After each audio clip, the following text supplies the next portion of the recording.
Out from our daddy, this is the big one, Big Game. This is the sequel to Nemesis and Wanted, with art by superstar Pepe Larraz. Do not miss.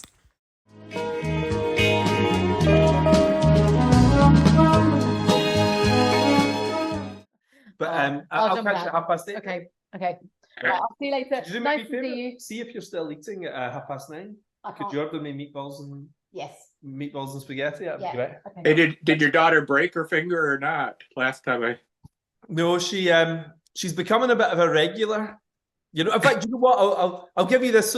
This can be part of our chat, right? So I'll say hello. You know, so I'll just be like, as if we've just started now. You know, so Peter, great to see you. How you doing? Great to see you, Mark. And last time we spoke, my youngest kid, who's a total danger freak, was playing netball and she got hit with a ball and seemed to break her finger. And it's one of the rare occasions she didn't actually break it. It was okay. My wife was in A&E for like 3 hours. You know, in the middle of an interview with Netflix, right? It brought a little bit of drama to that interview, though. It was pretty cool. Yeah, it was fun. So, I mean, this is the first time I've seen your environment. So what the hell's going on behind you? Oh my God, it's bad. It's okay, back there, I'm putting in a new attic floor in the studio. Yeah. So I got that half done. And Jeannie decided she wanted to repaint the kitchen cabinets. So those are all sitting there now, half done. And everything's in an uproar. I have to move around. You can see my spinner rack, you know. Do you know, that's the most coveted thing for every comic pro, to have a spinner rack, isn't it? Yeah. Well, this is one of the new ones that Jim DeMinakis made. Did you ever hear about those? Oh no, I bought an old one. I didn't know there was new ones around. Yeah, I had an old one, you know, but it kind of wrecks the comics. Yeah. He did a Kickstarter years ago and made new ones that really treat the comics nice. Oh my God. And I managed to get one of those. I think he made like 300 of them or something. It's great. Is that why all American comic pros have a spinner rack now? Is it one of his? That might be. I mean, you know, I had the original one, but it wrecked so many comics. Yeah, Ben. That I quit. I got rid of it eventually. But this one's nice. It's really nice. I like. You should make more of them. It looks like it was made in 1955 or something. It looks brand new. It looks absolutely as if it is still 1955. But it's got little bigger baskets. And I think all the lettering on the top was all done by Starkings and Comic Craft. Oh, I love that. That's amazing. Yeah, it's cool. Mine's is pretty beaten up. It's back in Scotland. It's back in my other place. And my wife got me it for Christmas. Now, get this right, for an effort for a Christmas present. She contacted there was nobody in the UK selling spinner racks, but she found a guy in like Idaho or something that was selling one. And she said, great, can I have it shipped over? And he said, oh, I'm not doing shipping. So she actually got somebody to drive there in the States, pick it up in a pickup truck, drive it to, it was crazy. And it arrived just in time for Christmas. It was amazing. Hell yeah, you got to have it. Did you have those in Scotland when you were a kid?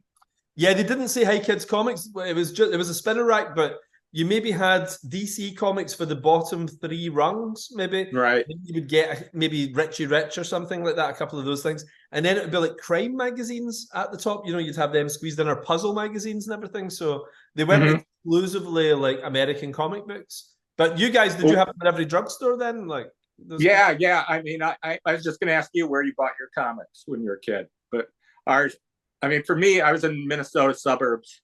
It was drugstores. Right. Appropriately enough, right? And I would get on my bike when I was a kid, and I would like every Wednesday I would, you know, I mean, I don't think I ever figured out there was a comic. I mean, I knew they would be there on Wednesdays, but I didn't know they got delivered really. You know, I didn't quite understand any of that, you know. So like I never talked to anyone and said, could you save comics for me or anything, you know? But I had a circuit of like 6 miles and 5 drugstores, you know, and I'd usually be able to get everything if I got there in time. I was the same. There was 8 shops in my hometown that sold American comics, and every Saturday I would cycle around them all. But they didn't come in. I don't know what it was like in the States, but they didn't come in weekly. They would come in every month, roughly, you know. But yeah, we used to get every week. Yeah. Oh, really? So you knew like Batman was one week, Superman was another week. I never figured that out. Right. You know, I mean, it was like all this magic thing, you know, like I never thought about the details of it. But I mean, I know like X-Men came out and and in a month there'd maybe be another X-Men, and if there wasn't, I had to like start spreading my circle wider. Distribution was very poor in Scotland. What we used to get was, I remember I'd maybe buy a comic in 1980 when I was 10, right? Part 1, and then part 2 would come out in 1983. You know, it would you'd wait 3 years for it to arrive, you know. And then weirdly, you'd be getting issues from 1971 and things like that. You know, they would just appear really randomly in the store. Was America a bit more kind of organized then? Yeah. Well, it was more organized than that, but like at the big box stores or grocery stores, they used to sell these packs of comics with the covers half sliced off. I think it was a distribution thing. Yes. You know, if people returned them, they'd slice the covers off. Yeah. You know, so you'd find old stuff and weird off-brand publishers, and you know, and sometimes there'd be really good stuff, you know, but it always had that half cover missing. It's funny because it sounded so amateurish compared to, you know, the world we're in now, and yet Lois Lane or Jimmy Olsen or something, these things would be selling 600,000-700,000 copies under that system. Well, you'd run into them everywhere, you know, not like here, you know, you have to go to a specialty store. Yeah. And God, I go in a comic store now and I'm just overwhelmed, you know, I don't. There's too many books, isn't there? Yeah. Yeah, too many books. I have to make a list. Even from individual companies, like, I mean, this sounds heresy, right? Because it would mean obviously shrinking the industry, but if I was running Marvel and DC, I'd take them down to 20 titles tops, you know? I mean, for even when things were selling hundreds of thousands of copies, they never got greedy. There was 2 Superman books, there was 2 Batman books, and everything else was just single titles, you know? I guess if they looked, you know, I bet the overall numbers are probably exactly the same. You know, if you took, I mean, it's probably like TV shows too, right? With viewership now. Yeah. But if you took that 150 comics a month and made it 20, it'd be the exact same numbers as when we were kids, probably. I think a big problem though is, well, it's not a problem, but the companies have got a certain number of people who work for them. And I think as the numbers have slid on the comics, they bring out multiple copies, you know, and it just sustains the jobs, I think, as opposed to the actual industry itself, which is a good thing too, in a way, because it means people are making a living working in comics. I mean, we'd have to massively destroy 70% of jobs, you know, if we took it down. But I think you could grow a healthier industry from it if you took it down to just the core titles and made them really brilliant. Well, I think, you know, probably of all those jobs, a lot of them are paying pretty shitty. Like, I mean, I was telling you last week that I know I got someone who's writing a book at DC right now. They're getting the same page rate I got when I was writing Books of Magic in 1998. That's, you know, I mean, that's insane. What other job does that? It's crazy. That's not... Yeah, you know, but the editors and the people there, they're getting a raise every year, you know, and the talent's not. I mean, you know, it'd probably be better if we got rid of 70% of the books and then gave a living wage. I mean, I used to make good money, you know, 25 years ago, you know, and now I'm making the same money, you know, except relatively. American Jesus. Yeah. If it wasn't for American Jesus, I would be one frightened guy right now at this point in my life. But instead now I'm fat and happy. So remember how exciting that was whenever the sales first started going through? I mean, it was crazy, wasn't it? It was so good. I never, you know, I mean, I always had this layer of doubt, like first of all, like somehow Millar World was gonna rip me off. You know, like everyone's like, you gotta read that comic, you gotta be careful, you know, and I'm like, oh, Mark's always been good, but you know, we did all our diligence, but you know, you have a tendency to get overexcited about things sometimes, you know. So I never knew if it was really going to happen. But I remember you sent me an email and said, "Oh, check your bank account." And I had been camping and off grid. Yeah. And we were on this little road and up near Canada. And I look and I see Netflix, and then I see like $4.99 for my monthly Netflix, and then after that, there's a line Netflix, and then with the Millar World money, I was like, whoa, that's like the best thing I've ever seen in my life. I love that though, because I mean, I think there was 14 of us or 15 of us, whatever. You know, there was a whole big bunch of us got this insane payday. You know, it wasn't even like a movie deal. It was like, yeah, it's a company sale, you know, it's a different thing. It's really cool, you know. And what was really nice is we all went 50-50, you know, like you and I went 50-50, Frank Whiteley and I went 50-50. So like I always think 50-50, everybody's happy, aren't they? You know, like if you go 51-49, people are a little bit annoyed, you know. So 50-50 is just, it's nice, isn't it? Well, even when we first did Chosen, I was kind of like, don't you want 51? You know, I mean, it's kind of your baby. You should, you know, I shouldn't be able to say, no, you can't do this with it. But you were like, no, you know, I do 50-50, and then I'm going to be able to work with everyone I want to work with the rest of my life. You know? Well, I just think I want to get to the end of my career and actually have a clear conscience, you know, like, and just think, well, yeah. I didn't make 1 cent more than any of the artists. You know, I literally get paid what the artists get paid. And whatever happened, you know, like Kick-Ass, Johnny Romita and I obviously did great at Kick-Ass, but the two of us made to the cent the same amount of cash. Yeah. And then nobody ever, and that's why I got on so well with all the guys I work with. You know, it's great. Yeah, it was the greatest thing ever. And for me, I mean, I was having hand trouble back then. I could hardly draw. I remember what happened. Well, I mean, you see, well, you know, like I have this thing called essential tremor. That it's an inherited thing, right? And my mom has it. You know, like Katharine Hepburn had that shaky head. Yes, that was essential tremor. You know, I mean, it's benign, but you know, for me, it just affected my hands. Yeah. You know, like it would have had no effect on my life whatsoever, except it completely destroyed my career. So, and I noticed at first, you know, I used to go to San Diego and I'd be doing sketches, and I wouldn't be able to sketch very well there, you know, and I thought, oh, I'm tired. I've been up all night with people, you know, and I'd start putting the sketches off till I got home, you know, and eventually I realized my hand was shaking. Yeah. And it just got worse and worse. And I had to give up, like in 2014, I had to give up drawing on paper completely, you know, and just switching to digital, you know, because there's a drawing program, Clip Studio, has a stabilizer in it, you know, so my little line that goes like this ends up straight, you know. So, you know, the whole thing was super depressing, obviously. You know, it's like I'm not an artist anymore, you know, I can't smell the ink, I can't do any of this. I mean, if it hadn't been for Clip Studio, I'd be completely done. But I went through every possible treatment to find out what it was, because sometimes it'd go away, sometimes a little bit. And it got so bad for like a year and a half. I had to like to address an envelope, I had to hold my hand. Yeah. You know, if I was writing on paper, you know, but I think mentally, you know, when I'm drawing on a screen, my brain doesn't really realize it's drawing on paper, you know, so it doesn't have the same stress, you know, so I do better on the screen. And if I have to draw something, you know, like the size of a quarter, you know, I'm like this, if I do it by hand now even, you know, but if I do it like this on a Cintiq, it's fine, you know, so, and it really didn't really get better until I decided I just got to let go of it and say goodbye to being an artist, you know, and like really truly believe my life was going to be just fine not doing that, which was super difficult because my whole identity was about drawing, you know. And once, so, you know, it's like the less I care about drawing, the better it is. That's like some Zen parable, isn't it? It's a Zen parable as you let go. As soon as I start caring, it comes back. I think my body's been telling me you've drawn enough in your life. But then in the pandemic, I just decided, you know, take the government help and just, you know, not draw for a little bit.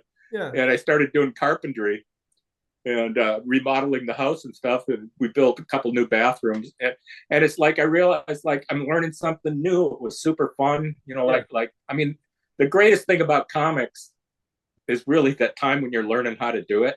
Yeah. I mean, it's so exciting, you know, and like I had to get into something else and start learning something else and remembering the fun of that, you know. And at some point I just kind of felt like, yeah, it doesn't matter if I ever draw again. And then, you know, when I don't have that, like the tremor's what it is, a tremor, you know, but any stress and negative things you have going on make it worse, you know. So that's very, so now it's pretty good. Have you ever tried hypnosis? I haven't done hypnosis. That would be interesting to try. I've done you know, biofeedback. I've done a lot of acupuncture. You know, all different, you know, herbal treatments and all this stuff, and a lot of it helped, you know. But yeah, I should look into that. I even considered, you know, they do this ultrasound brain surgery where they fry the part of your brain that the tremor, you know, if you've ever seen these things of violinists you know, who can't play anymore, and then they, you know, they do open brain surgery and they can start playing if they hit the right spot. You know, I thought about doing that, but the side effects could. Yeah, I'm never a fan of brain surgery. You know, like yeah.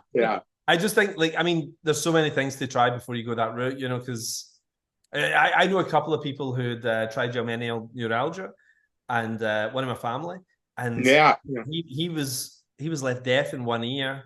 You know, didn't really help it much. And I think there's so many things can go wrong when you're doing something so invasive. You know, there's so many sort of benign routes to go. Like hypnosis, I sent Frank quietly. Like I insisted, he didn't believe it, and I was like, please just do it to a hypnotherapist, because he was overthinking everything. He talks about this. He worries so much about the page that even though his first instinct is correct, he's a genius. But he would worry it wasn't good enough, and then he would constantly rethink it, and he was doing a page a week or something, you know.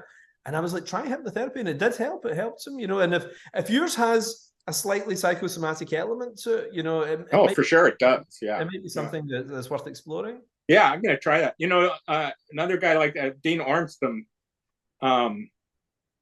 he would be slow, you know. And you look at Dean's stuff. I mean, I love his stuff. I love his stuff. And you would think he's fast. I mean, just from the style, you know, it's pretty simplistic, you know. And you know, what slowed him down was doing the breakdowns. And for a lot on Lucifer, I'd do breakdowns for him, which was super fun, you know, because like, and you wouldn't think our stuff's similar. No, I can see it in the breakdown stage, actually, because you both have that slightly Mike Mignola vibe to your breakdowns that weirdly isn't in your finish. It's really weird, and that got me started. You know, like on Unwritten, I was doing every issue. Yeah. And we would have these off issues, you know, where the story would veer off, and we'd always get a different artist to do finishes, and I loved it, you know, because I would always do the breakdowns. Yeah. And or the layouts. I mean, they're kind of the same thing for me, but when it was like making the skeleton, you know, and then someone else making the person on it. And I totally love it, you know, like when seeing that stuff, because I can see all the bones are me. Yeah. But it's like their artwork that I love, you know, it's so much fun. And a lot of them you think that doesn't go together, you know, but then when you see the breakdowns, it's exactly the same thing, you know, and it's like, how'd that happen? It's super fun. Like you say, Dean's finish style is so energetic that, you know, sometimes when a guy takes a long time, you can see him stiffening as he's drawing, you know, and his stuff is so laid back looking that I assumed he's a 3 pages a day guy like Sean Phillips, you know. I know I mean, I couldn't believe it when I heard it, you know, because it's so spontaneous looking, you know, and that's hard to do.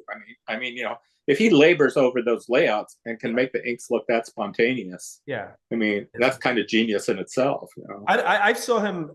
I think I was a teenager, and he probably was about the same age as me. I'm not sure, but he appeared in the UK scene around the same time I did, 30 years ago, and he had something special right away. You know, his style's changed a lot. He used to be a little bit more Simon Bisley and airbrush and all that kind of stuff, you know. But I love what he's doing now. I mean, I love a good inker, you know, and he's great. His black and whites are amazing.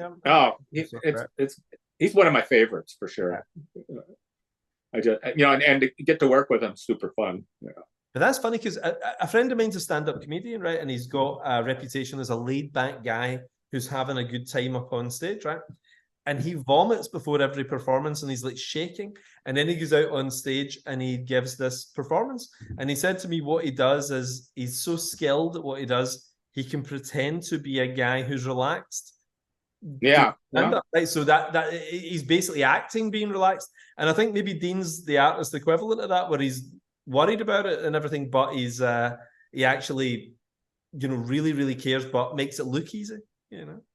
Oh yeah. He puts so much thought into those. And even some of we did a thing in Lucifer in one issue where like when I do layouts for someone and they change something, I get really pissed I mean I love it if it's better. Yeah. But if it's not better, I get really pissed. You know, and Finger block has come out the page, hasn't it? You know, because if you change the panel, your layouts are it's the balance and everything. You know, but Dean will change stuff. Yeah. And you know, and we had a little thing about, we showed my layouts and then his layout and why he changed it. And I love that, you know, and it turned out better, of course, you know. But for him, I was like, don't you hate someone else doing layouts for you? Because that's the thing I would hate most. And he's like, he was really enjoying it, I think, just because it took that pressure off of him. And there's some people that could take a really loose rough from someone and work with it, and then like there's other people that they don't know what to do with it. It stiffens them up and stuff, and I don't know. I was always surprised, like Gene Ha would have Xander Cannon do his layouts on top 10. And it's like, and Gene's such a technician and labors over it so much that you would think he wouldn't want anyone doing anything, and he liked it, I mean, Bill Sienkiewicz is the same. I mean, Bill is probably one of the greatest artists who lived, and Bill loves to have somebody do the layouts, and then he comes in and he maybe redraws bits and everything, but that's what's super fun, because it inspires you, even when someone's shitty. I mean, I remember I was a huge X-Men fan and a huge Neil Adams fan when I was a kid. And there was one issue in there where Don Heck did guest art. I was like, oh. But Tom Palmer did the inks on it. Yeah. And he made it look like Neil Adams. I was like, that I think that was the first time I was like really aware what an inker could do on something. Because like, I kind of like this, Yeah.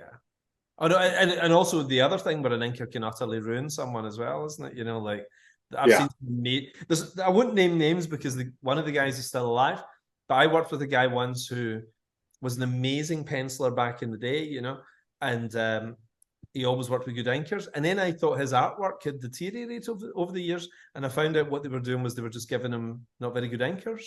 So some of these later stuff, because I eventually saw the pencils and I was like, he's as good as he ever was, if not even slightly better.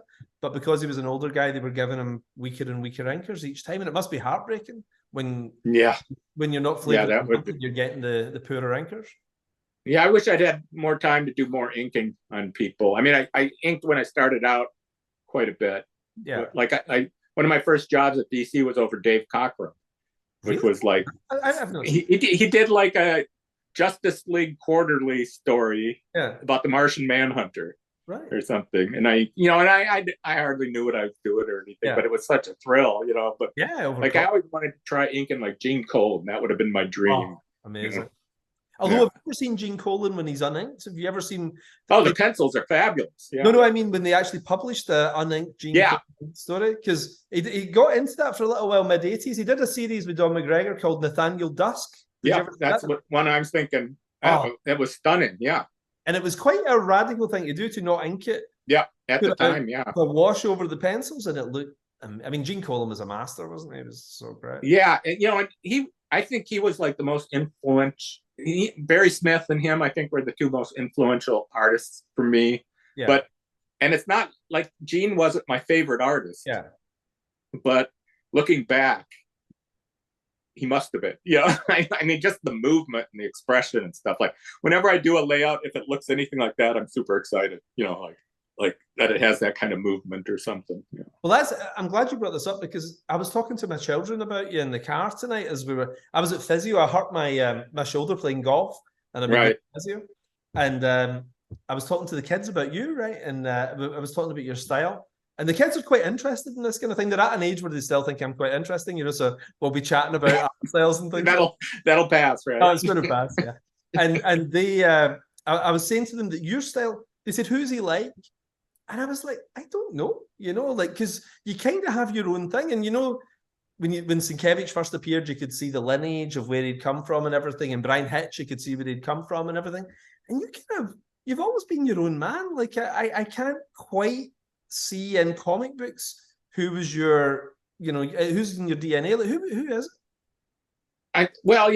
I think like my inking I kind of always aspired to Barry Windsor Smith. A little bit, the finishes, I know. But I never aped anyone to start. You never, and probably you should. I mean, like I've told students since then. Go ahead and absorb someone's style and go from it if you want. You can learn a lot. And I think I just always, I absorbed things, but I never really copied things. And it's funny, that you say that about style because, like. I mean, you take a comic from when I was a kid, I can tell you who penciled it, who inked it instantly, maybe who colored it, definitely who lettered it. You know, I mean, you probably do the same thing. Oh, You know, that's yeah, and you know, and I see everyone else's styles so overwhelmingly, and I can't see my own style. Yeah. And I just wonder, I always wondered, is that just a thing? No artist really sees their own style? No, you know? I think you're the only guy who I can't see where you've come from. You like, yeah. And I mean, I do stuff sometimes like I don't even think this compares to this that I did necessarily. Like, I don't know if someone would instantly pick it out even. You know, I just thought it's just, you know, an artist's blind spot. I mean, someone said once that your style is just all your mistakes. and it's kind of true. You know, it's like, you know, you draw that head a little too small, you make that nose a little too angry, you know, that ends up being your style, you know. But I have plenty of mistakes, but there must be so many that it doesn't become a style. But it's like you landed fully formed, you know. And it's funny because talking about layouts, one thing that really surprised me when I first saw your art was how different your layouts are from your actual finishes. It looks like a different artist, I think, you know. And I think your style's not dissimilar from Dean Ormston and Duncan Figueiredo as well. I think there's a similar in the layouts, yeah. Yeah. I mean, I think sometimes, you know, I don't know if it stiffens up some in the inking or it's just the, you know, there's never enough time. I mean, I mean, sometimes I wish I could just publish my layouts. You know? I would love that. I love it. It's at its most pure, isn't it? The energy's crazy. Yeah, and it's always a little loose. You know, I mean, there's horrible mistakes and there's horrible drawing and stuff, but the movement is all there, you know, and sometimes I feel like that's what gets easiest to lose when you go to the inks, you know, and especially now where I'm this laborious, shaky hand guy, you know, it's hard to keep that, you know, so I try to mix it up. You know, I mean, the nice thing about working digital is you can undo something right away. You know, so I can try crazy things, but I can't draw fast. If I try to draw fast, I lose control of my arms, basically, you know, so you know, I can't do these big sweeping ink lines like I used to do. I mean, I used to just love your inking, you know, cross hatching with a brush. I used to love that. You know, I had so much control. Oh, you're making me sad now. But, you know, I didn't see any drop in quality at all. I mean, I didn't know until you told me, in fact, you'd even gone digital. So I think there's an absolute consistency in the art. Yeah, I've really tried. I mean, it takes me longer. And I think the first thing I did after like really kind of giving up on it, I did a book with Mike Carey called The Highest House we did in France. Yeah. And that's the only book I've ever done where I really took all the time I wanted to. And I'm sure much to their dismay, it took me forever, you know, but that's probably the closest thing to, I mean, it's just like really detailed inking and stuff. And that's probably the closest to what I would do on my own with no restrictions. It's funny. I'm looking behind you and I can see the claw hammer, you know, I can see the you know, the drills and everything else sitting out. And I'm wondering, when I use tools, I'm so careful, right? I mean, I'm like a dentist or something. I'm terrified of taking a finger off or something. And yet you're using tools. So is your hand steady when you're doing carpentry? Yeah. Yeah. I mean, big things are fine. I mean, it used to be like, it was hard for me to like get the screwdriver into the screw, you know, like sometimes I'd have to steady it, but big stuff's fine. And I can do the screwdriver now. It's a big achievement in my life. Since I gave up on being an artist, I can get that Phillips head in there. That's so interesting because your body can betray you sometimes, can't it? You know, and like, you know, your mind and your body are funny things and they can act independently of one another, you know? And maybe, you know, I've had people say to me sometimes that they had psychosomatic back trouble. There was nothing going on. It was like the body saying, stop sitting down for 14 hours every day. You know, they were, happen your body. Have you tried even, I know this sounds crazy, but I mean, have you tried smoking dope or anything like that to see if it slightly pulls you out? I tried liquor. Yeah. And that didn't do it. You know, like a lot of times tremors will ease up, you know, if you have some booze. I've done some edibles and stuff, but I haven't noticed any change from anything. Yeah.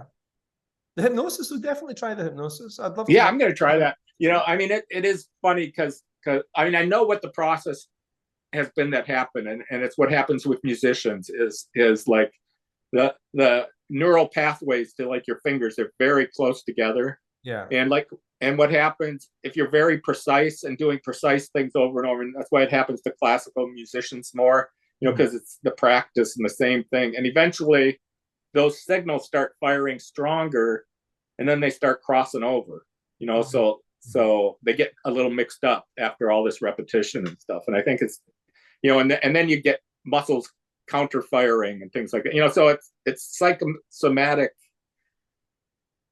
to a degree, but then eventually it has a physical outcome.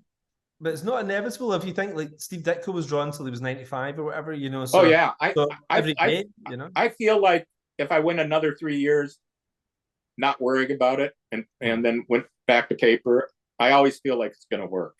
Are you a perfectionist? Would you describe your personality as perfectionist?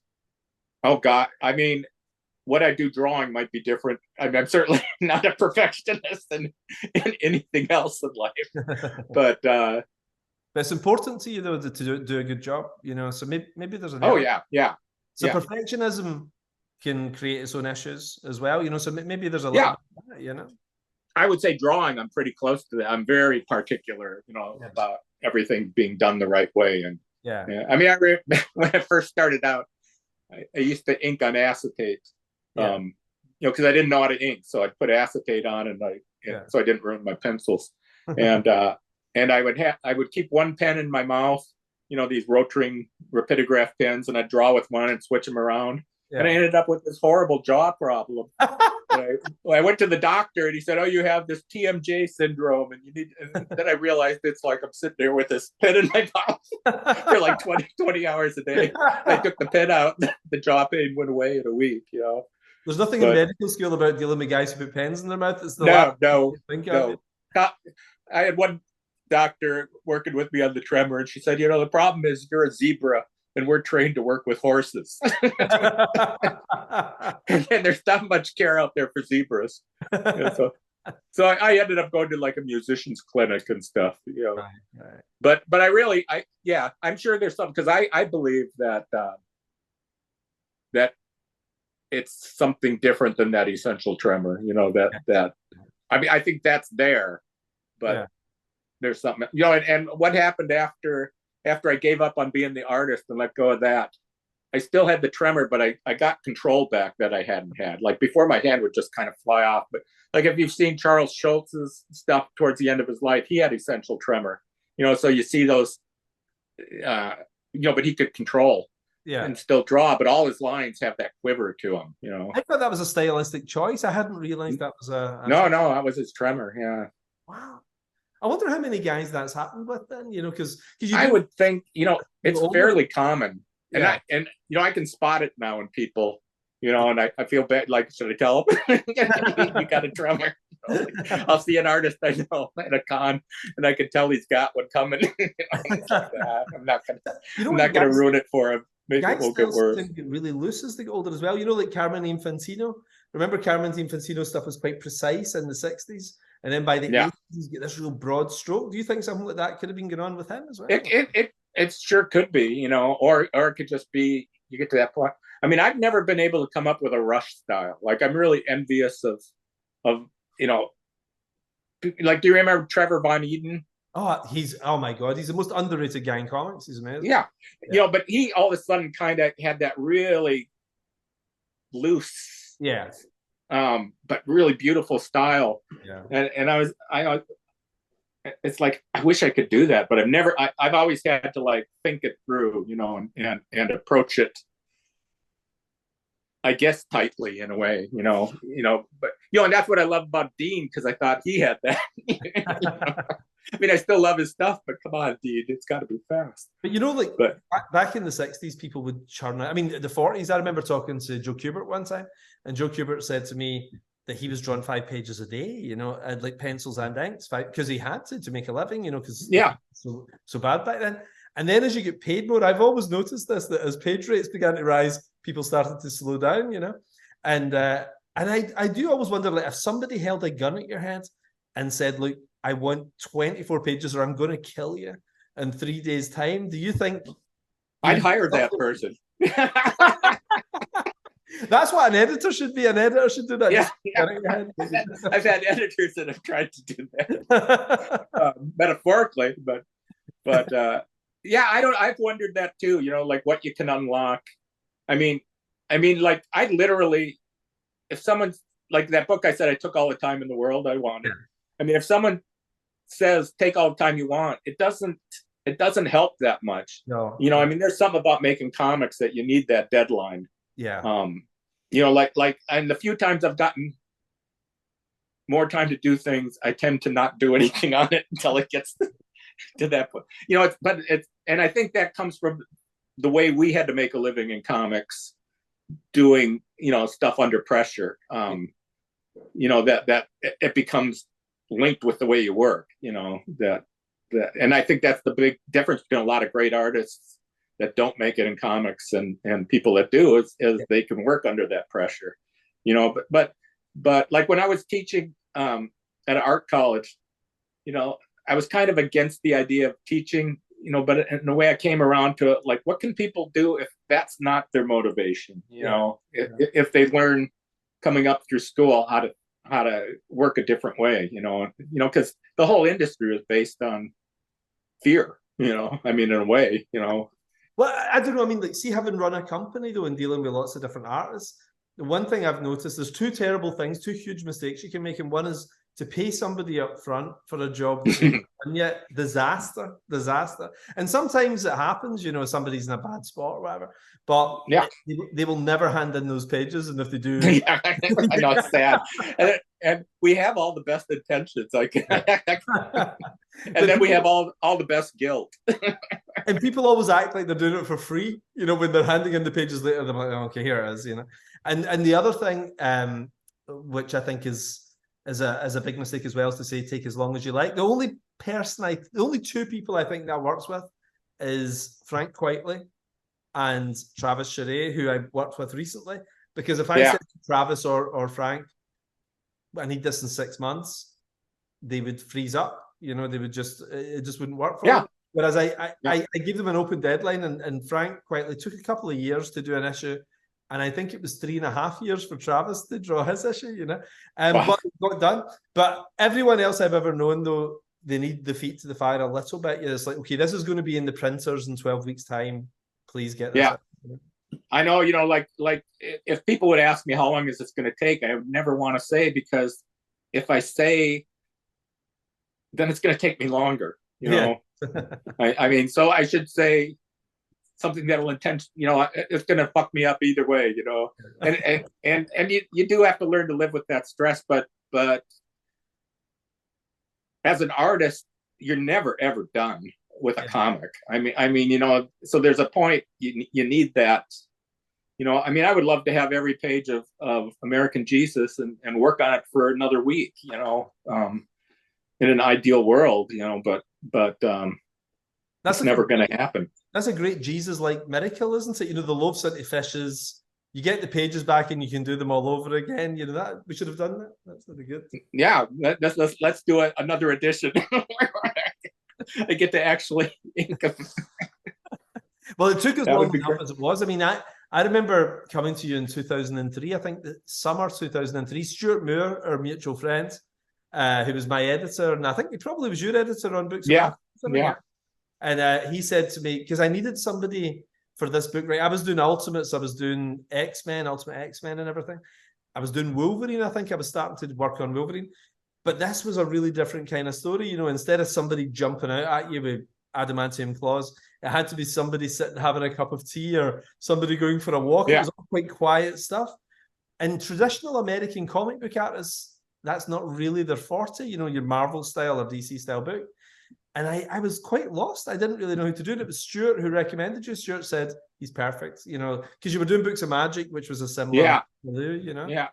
Well, that's funny. Yeah, Stuart never told me that, because I remember I was having breakfast with him at the San Diego Con. Yeah. And he had a BlackBerry or a Palm Pilot or something. And he got an email from you looking for me. Right. And he said, oh, Mark Millar's wondering where you are. And tell him I'm right here having breakfast with you. and you were like, you want to do this book? And you described it. And I said, sure. And he said, okay, we're announcing it this afternoon at the Dark Horse panel or something. It's like, okay. But I think till then, I mean, I'd read your stuff, of course, but I think the closest we had come to working together was Stuart and I got you to write a little short story for a Books of Magic annual. Yeah, that was a lot of fun actually. And Phil Jimenez drew it in a George Perez style, didn't he? Yep, yep. Yeah, that was great. It was exactly what it was. So I loved your stuff. So yeah, it was great. And it was hard doing it at the time, you know, because I didn't give up my monthly book, Yeah. which I think was Lucifer then. Yeah. You know, so I was doing this on the side, you know, and always feeling like, oh my God, it's taking so long and just terrible, you know. But it was so much fun. You had so much faith in it. It was great. I always do. I always think this is the next Avatar or whatever. You're ready to. I'm working on something, and I genuinely do. You know, so it was funny because Wanted had come out, and Wanted before the first issue came out, we'd sold it as a movie. You know, and I was like, this is really easy. You know, Stan Lee told me to do this. And I was like, that was easy, you know, and then the next one was American Jesus. And do you remember people were starting to come forward? It was called Chosen back then, you know, and people were starting to come forward, producers really interested in it. And I shielded you from a lot of the garbage that was. Well, you told me a few times. I think you told me once someone wanted to take Jesus out of it. Or like a really famous producer got in touch and said, oh, this is great. I love it. A sequel to the Bible. I mean, the first one was so popular. This is going to be huge. You know, the Bible was so big. You know, there's a big audience out there. And then they wanted Jesus out of the project, and I was like, it was like every Hollywood's cliche you'd ever heard. And we had a deal on the table when you sold Millar World, too. That I think even Netflix could have closed on that, right? That's right. There was a company, I forgot about that, because so many Studio Canal or something there. Yeah, there was actually 2 or 3 people just before we sold to Netflix. There was 2 or 3 people really got quite serious circling around. I think Kingsman had, you know, on an 81 million budget, Kingsman had made like $425 million or something, and I think suddenly people were like, okay, what else can we nab, you know? So people I'd never heard of, you know, were just suddenly appearing and kind of interested, but. I don't know if I'd have had much faith, because every experience I'd had from everyone I spoke to was terrible, including one guy who's actually a very good producer. And his idea, I don't know if I ever told you this one, his idea was, he said, I'd like to do it like Twilight. Did I tell you what? No, I don't think so. The idea was that young Jesus and the young Antichrist could both be in love with the same girl, and it's kind of like a vampire werewolf type thing, and they're living in Oh my God. I mean, just terrible, you know. So I think we landed pretty lucky, I think, didn't we? I think this has ended up being the best possible version. Have you seen the final episode yet, by the way? Yeah, I just saw it a couple days ago, and it was fabulous. Do you know that the final episode is the best of the lot, isn't it? It's absolutely amazing. Oh yeah. It just, the whole thing builds. I mean, you know, the first episodes, it's slower pace. Yeah. You know, and I was like, is it a little too slow or not? You know, but then again, it's so beautiful. You know, but the whole show, it's just so atmospheric and I mean, it's kind of like poetry on. Yeah. You know, I mean, it's so different than a comic book adaptation. That, you know, I was just thrilled with it. You know, because I mean, I let go of it when we sold it. You know, and it's like whatever it's going to be. You know, but I think probably inside, I probably believed it'll probably end up being cringy.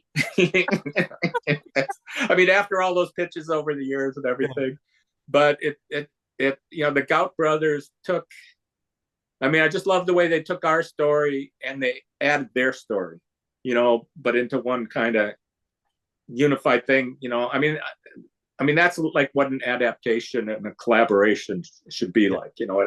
It kind of becomes a new thing, but it's got the old thing in it. I'm just really happy with it. You know? I think the smartest decision that got made, and this wasn't me, this was a guy called Francisco Ramos, who runs the Mexican office, you know. He runs all of Latin America for Netflix. And his idea was genius, where he said, we should set this in Mexico instead of America, you know, like this story will feel 100 times more powerful in a country that's a very religious country, you know. So the story of Jesus coming back in the modern world, anytime I tell Americans about it or British people about it, they're like, oh, is it a parody? Is it irreverent? You know, they kind of expect it to be like... Well, especially from you, yeah. Yeah, exactly, yeah. And I could see, I think that was the challenge and maybe why it wasn't working whenever we had been talking to Hollywood about it.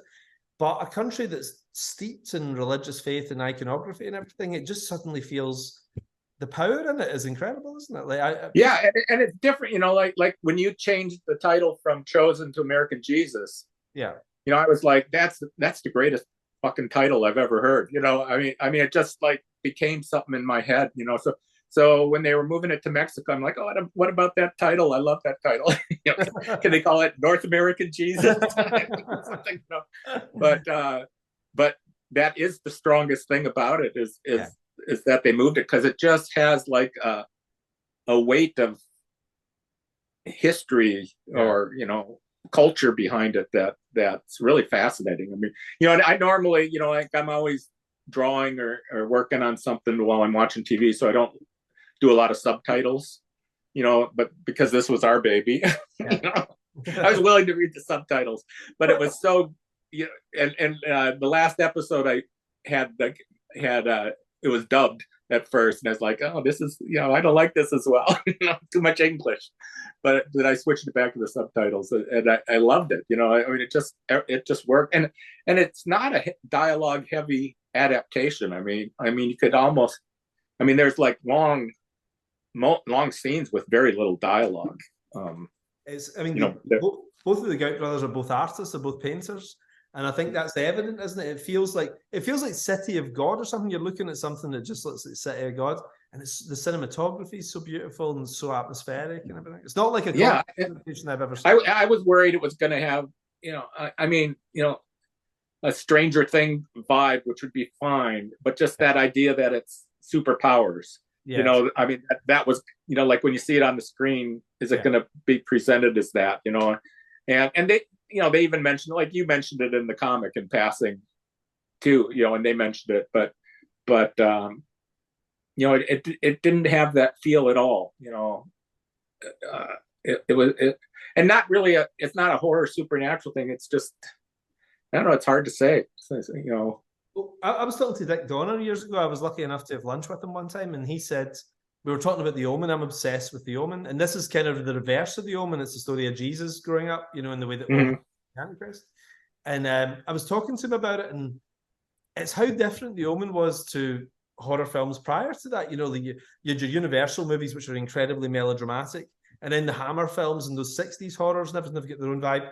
But The Omen was kind of shot like The French Connection or something. It just looks like it's happening in the real world, And so much of modern American horror looks like that. But I think this feels so, in terms of flavor, so different because it feels as fresh as The Omen must have felt in the mid-70s. And it's so beautiful. Color palette I've never seen in a horror before. Yeah. My daughter's really into horror movies, and she was telling me about folk. She's really into folk horror. Yeah. Which, I didn't even know the subgenre. And this is a little bit like that. It taps into the culture, the deep roots of the culture. And I mean, folk horror maybe comes from the land a little bit more, and the pagan gods and stuff, but it had that kind of connection that, it's hard to describe, but it's really fun to watch, and it just sucks you in each episode. And I mean, I also use the words with someone, it's a lot of it's like a fever dream, in a nice way. It'd be the perfect show to watch if you are ill, like lying on bed, people watching it, perfect. I was telling you last week about my brother got in the bike accident. He's up at our family cabin now recovering, and he can't move, and they're watching the previews today, so we'll test that theory and see, because he's all doped up. Because I think the first episode I think is quite slow. It lays out the table, really, doesn't it? But then it's got you by the second one, and it's slowly turning the screw. And I think that last episode is one of the best pieces of television, without any spoilers.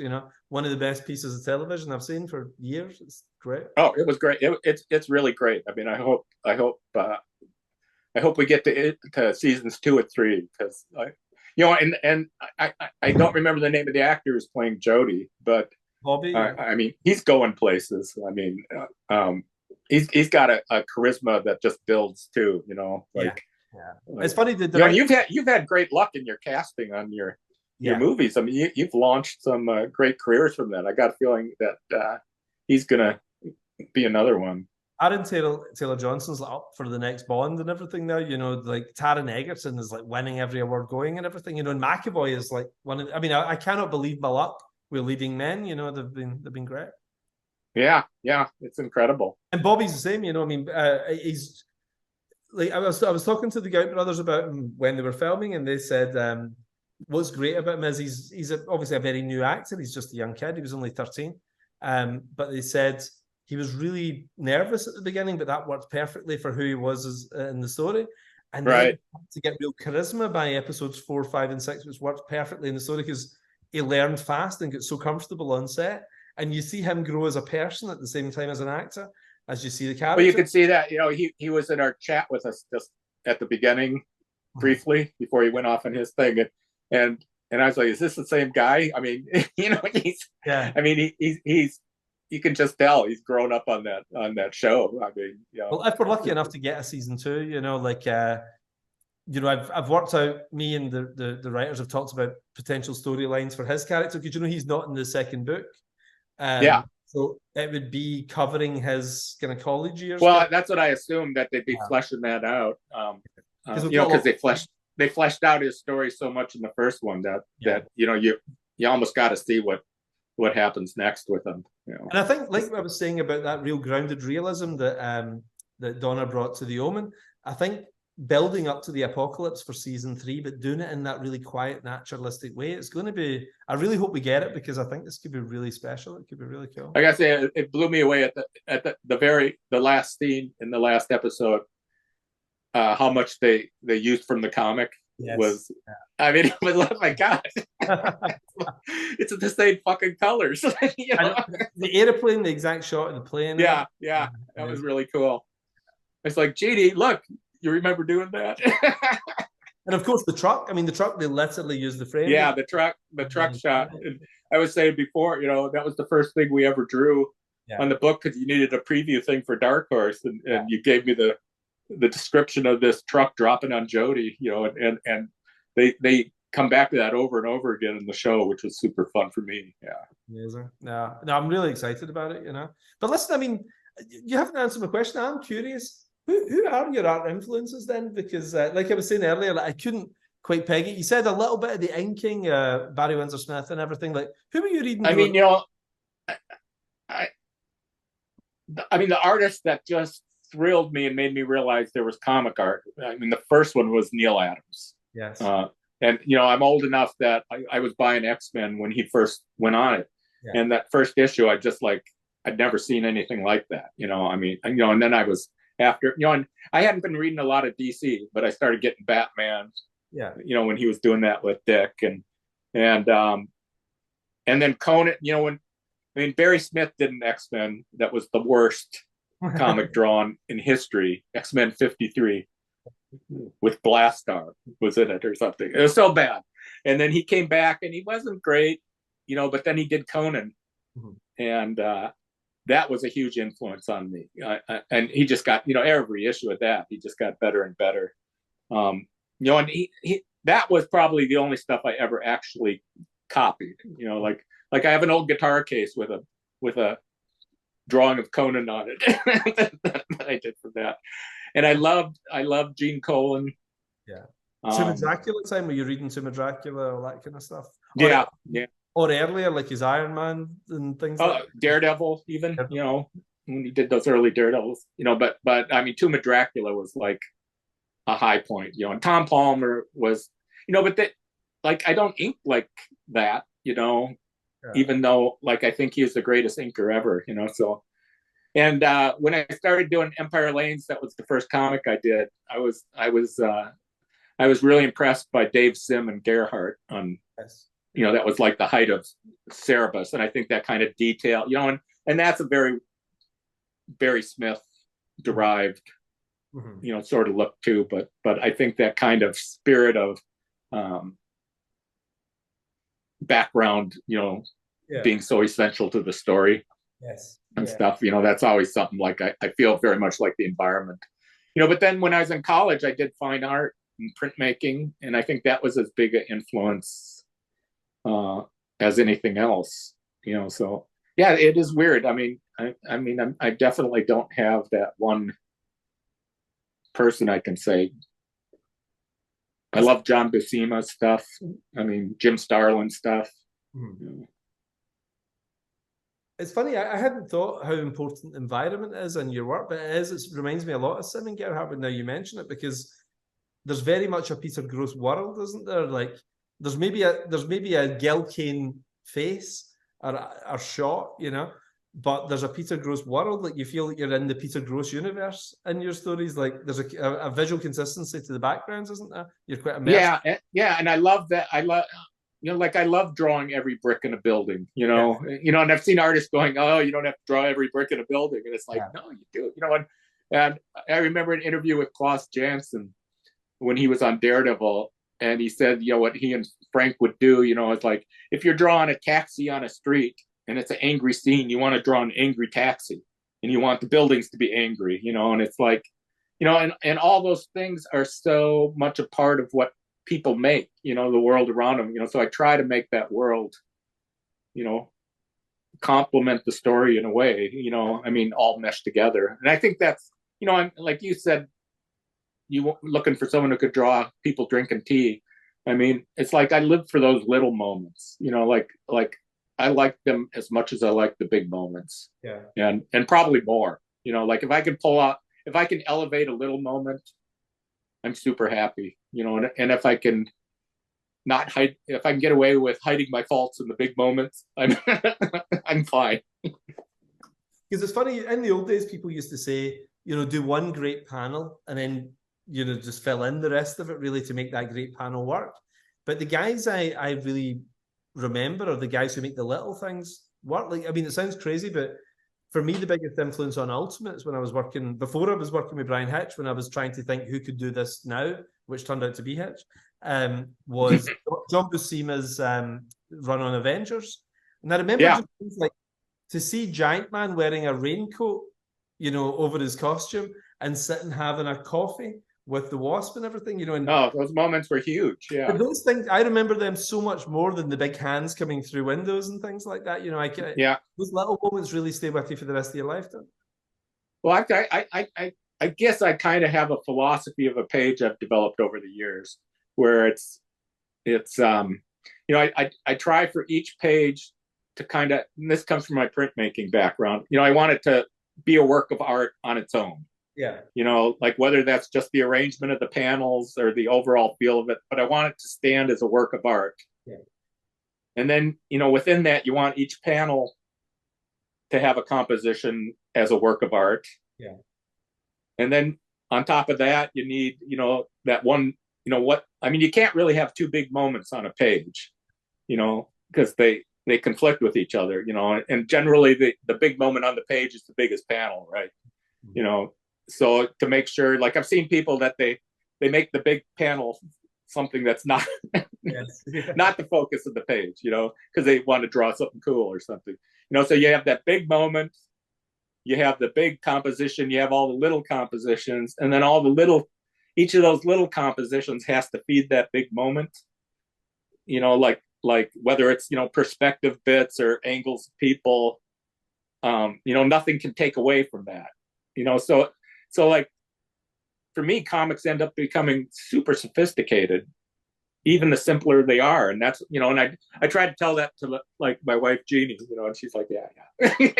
Sure.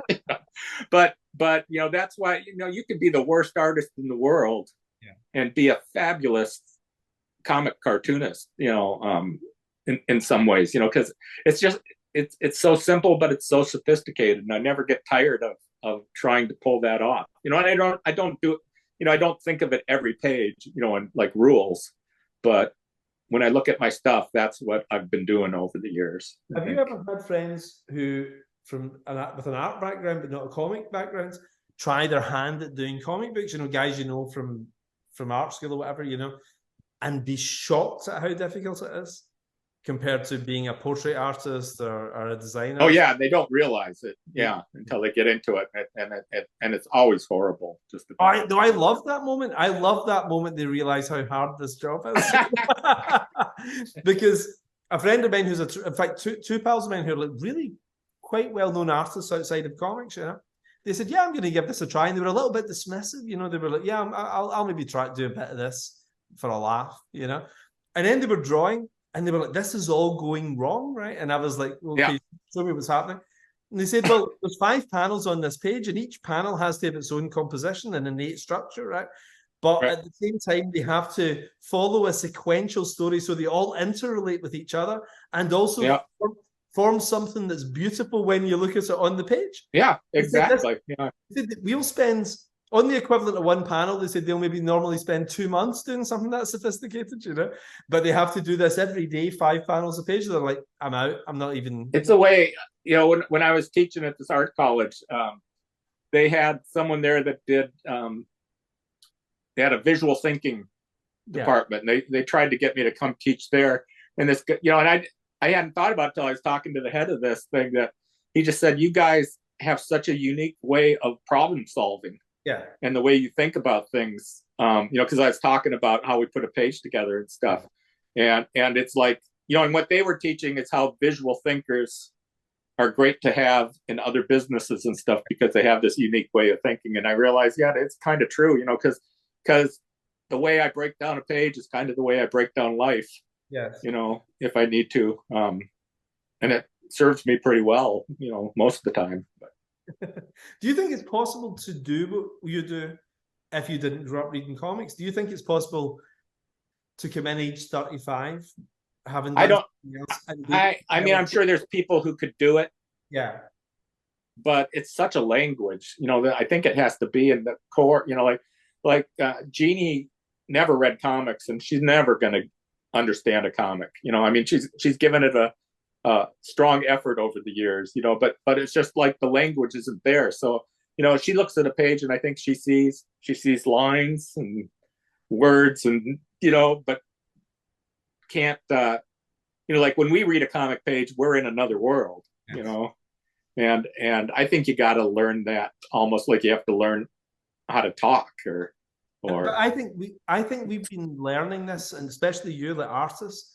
I think they're picking this up. That university begins when you're 4 years old, when you're a comic book guy, I think, and you're learning without realizing you're learning. It's a 50-year training program, isn't it? Really? Oh, for sure, for sure. And you don't even know. I mean, when I started teaching, I remember the first day, I talked for 15 minutes, and I was like, I just said everything I can think of about comics. You know, what am I going to do? You know, but then I realized, like, oh, I really know what I'm doing. Yeah. And I never had to articulate it, you know, because you're just working every day and you never think about, you know, you don't break down how you're doing it. You just do it, you know. And once I realized that, I realized, oh, I have a lot to teach, you know, but I had to learn how to articulate my whole process, which I never had to do, you know, and that was kind of fascinating. But that was really good for me to do. I think teaching is probably quite a valuable thing. I know the Kubert brothers taught. I don't know if they're doing it so much now that they don't have the school, but the Kubert brothers taught as well as drew, and you must pick up the energy of people, you know, who are learning. And oh yeah, for sure, you understand new things yourself, don't you? Yeah, it's great. It's great, but it's draining. No, but when you're drawing a monthly book or 2 monthly books, it can get draining really fast. But I'd love to do it now and then, you know, like twice a year, do a lecture or something. I think that would be fun. It'd get maybe way. But it's almost like you have to have your feet to the fire to know what to, you know, like I said, you know, like what you think is, well, you know, maybe you've articulated your process enough that you know, but for me, it's like what I thought I knew about comics wasn't what I knew about comics until I had to like try to impart it to someone else. So you really learn a lot about what you're doing. I mean, it's worth it just for that, you know.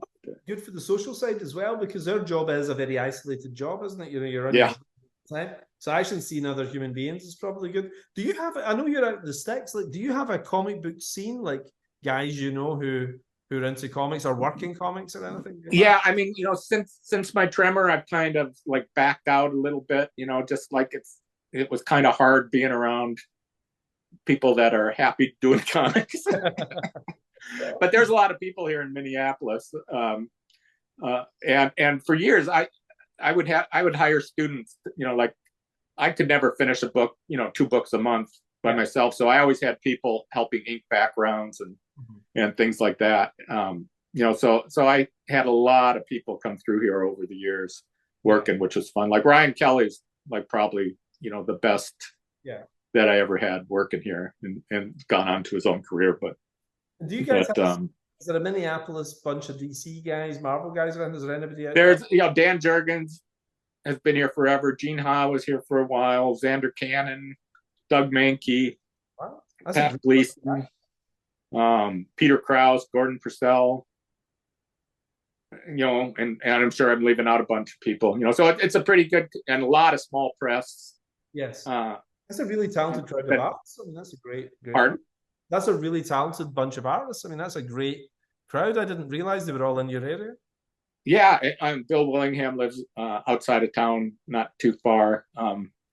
And yeah, we used to have to drive pages to FedEx at the last second.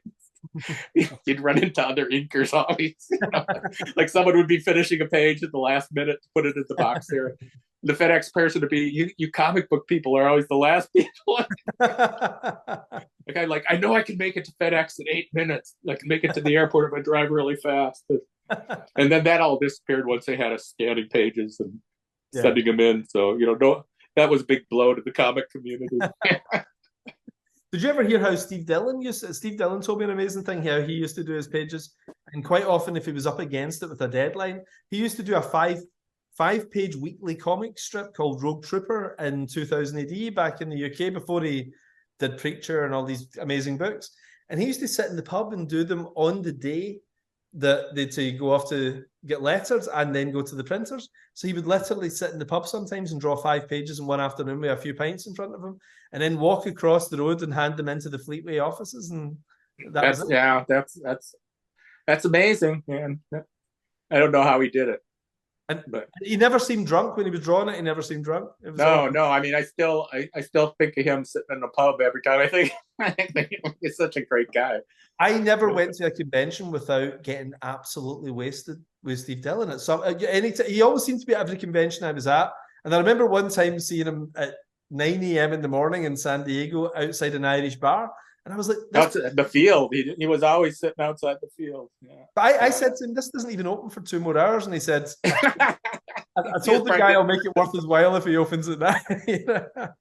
And I don't know how anyone could work that fast. I mean, the other guy who works super fast was Kyle Baker.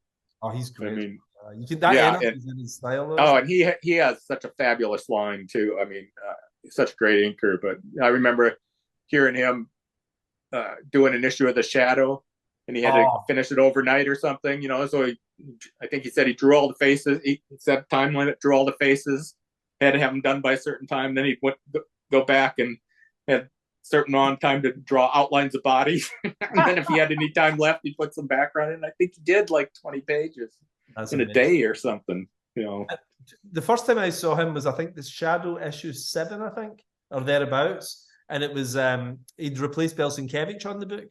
I mean, and that's some pretty heavy. Yeah, and you're like, oh shit, that book's ruined. Yeah, and then he's like, oh my god, he could hold his own against Belsinkevich even at that young age. Oh, he's fabulous. And I still think like Why I Hate Saturn is one of the that's amazing. One of the funniest, best structured books I've ever read. Just laugh out loud funny. I'm going to have to head actually because Lucy, who you saw at the beginning, her mum and dad are in town, and we're going for dinner. They started without me, and I don't know if you noticed, I ordered the meatballs. Like I said, if I did hear you mention meatballs. Down a bit, I have to go and see my in-laws. Can I, before I say goodbye, can I actually do a shout out to someone? We've had a 1-year renovation done in our house, right? And there's been this massive team of builders. There's been 17 guys in here every day for a year. And as it turns out, the guy who's in charge of the team, Dan, I'll say hello to Dan. As it turns out, listens to the podcast. He listens to these. Oh, that's awesome. And he's a proper old school Marvel fan and everything, And he put, now you'll see, I just moved in here. This is going to be my new office. So still a little bit kind of boxes everywhere. But he put this unit together here. You can see that get put together. Oh, that'll be nice. So I want to say, Dan, thanks very much. And now I'm going to test if you really are listening to these podcasts because I've mentioned you now. Let's see if you bring it up. Wait, I got to do a shout out to Dan too. It's like, Dan, what do you think of my renovation back there? Huh? That's been about 3 years in the making. I guarantee you, though, it's going to look better when we do season 2. Well, listen, here's hoping. I hope by the time this goes out, this will probably go out Wednesday. The show will have dropped all 6 episodes. Fingers crossed everybody loves it as much as we do. Yeah, I hope so. It's a great show. So. And listen, great catching up. I hope I can see you in the flesh at some point soon. The good Yes, thing hope is so. we can both travel down together and hang out in Mexico. That'd be awesome. Yeah. All right, take care. All the best, Peter. Good night then. All right, thanks, Mark. Bye. Hey folks, hope you enjoyed this week's show. Don't forget, The Chosen One is out on Netflix now, all 6 episodes dropping at once. And as much as I love episode 1, it really kicks into high gear with 2. And the final episode is one of the best pieces of TV ever. So stick with it and don't spoil the ending for anybody. So also out this week is Big Game issue 2. We've got Ambassadors out recently as a trade. We've got the Nemesis Reloaded trade, and then on top of that, there was the big finale to Nightclub, which I hope you caught a couple of weeks ago. We'll be back soon, so keep an eye out for us, hopefully in the next couple of weeks. All the best.